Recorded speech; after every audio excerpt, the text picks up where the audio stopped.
اس دور کے اندر اگر ہم چاہتے ہیں اپنے بچے کو تربیت کرنا، عزیزان محترم غور سے ہمیں یہ عمل کرنا پڑے گا۔ نالج بیسڈ بچہ ترقی نہیں کرے گا۔ نالج کمپیوٹر کے پاس زیادہ ہے آج۔ اگر آنے والے دور میں ہم چاہتے ہیں کہ ہمارا بچہ کسی مقام پر ہو تو ہمیں اپنے بچے کو اخلاق سکھانا پڑے گا۔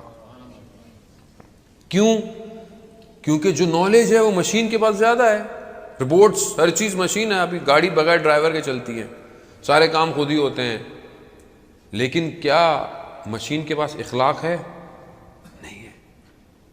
اگر آپ اپنے بچے کو اخلاق دیں گے تو یہ وہ سوسائٹی بنائے گا جس میں امام زمانہ آئیں گے۔ امام کو ہیومن چاہیے، مشین نہیں چاہیے۔ امام کو مشین کی ضرورت نہیں ہے، امام کو ہیومن ریسورس چاہیے۔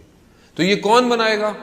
یہ ماں، یہ باپ، یہ گھر بنائے گا۔ بی بی سیدہ اپنے گھر کی تربیت، آپ دیکھیں نا کتنی سختیاں ہیں، چکی پیس رہی ہیں بچوں کی طرف۔ حضرت سلیمان فارسی کہتے ہیں میں گزرا، میں نے دیکھا بی بی بچوں کے ساتھ بھی ہیں، چکیاں پیس رہی ہیں، تو مجھے وہ ہوا، میں رسول خدا کے پاس گیا، میں کہا یا رسول اللہ آپ کی ایک ہی بیٹی ہے، کتنی سختیوں میں زندگی گزار رہی ہے۔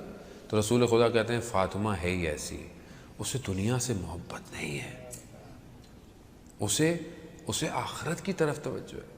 پھر بھی جب بہت اصرار کیا کہ آپ جائیں اپنے بابا کے پاس اور ان سے کہیں آپ کو کوئی ایک ملازم، ایک کوئی خادم دے دے کہ آپ کی ہیلپ کریں، بی بی گئیں بابا کے پاس۔ اللہ اکبر، کیا بیٹی ہے اور کیا باپ ہے۔ فدا کا ابوہا، خود باپ کہہ رہا ہے کہ باپ آپ پر فدا ہو، کیا بیٹی ہے۔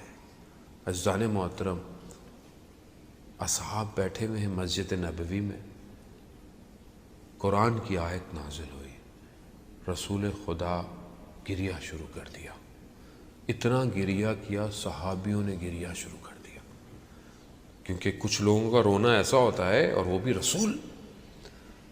کیا ہوا؟ قرآن کی آیت نازل ہوئی ہے۔ قرآن کی آیت بھی کس چیز پر نازل ہوئی ہے نہیں پتا کسی کو، اب رسول رو رہے ہیں، سب رو رہے ہیں۔ حضرت سلمان فارسی دوڑے دوڑے آئے کہ یا سیدہ آپ کے چہرے کو دیکھ کر رسول مسکراتے ہیں، آ جائیے، ایک کوہرام مچا ہوا ہے، آپ آئیں گی تو شاید کچھ ٹھیک ہو جائے۔ جیسی بی بی آئیں، اور بی بی آ کے کیا کہتی ہیں اپنے بابا سے، بیٹی آپ پر قربان ہو بابا جان، کیا ہوا، کیوں گریہ کر رہے ہیں؟ رسول خدا نے کہا کہ یہ قرآن کی کچھ آیتیں نازل ہوئی ہیں۔ کون سی آیتیں تھیں؟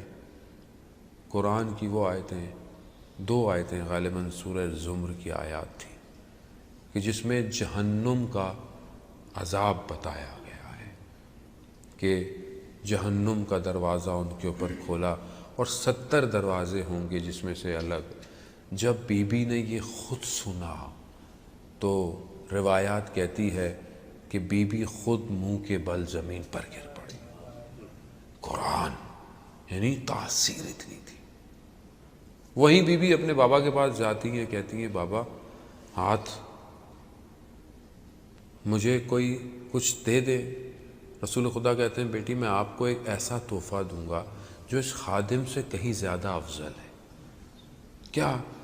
رسول خدا نے تسبیح حضرت زہرا دی، وہ تسبیح کہ یہ تسبیح اس سے کہیں زیادہ ہو۔ یقیناً اگر آپ سمجھیں بھی، اگر اس زمانے میں کوئی ایک کنیز مل جاتی تو وہ اسی وقت، لیکن ایک تسبیح ایسی دی جو آج تک ہمارے لیے بھی نجات ہے۔ امام جعفر صادق علیہ السلام کیا ارشاد فرماتے ہیں؟ اللہم صلی علی محمد۔ کیا ارشاد فرماتے ہیں کہ جو اس تسبیح کو واجب نماز کے بعد پڑھے اٹھنے سے پہلے، 1000 نوافل کے ثواب ہے اس تسبیح کا۔ اور یہ 1000 نوافل میرے آپ کے نہیں ہیں، امام اپنے نوافل کی بات کر رہے ہیں، یعنی 1000 رکعتوں کے بغیر، یعنی اتنی تسبیح یہ امپورٹنٹ ہے۔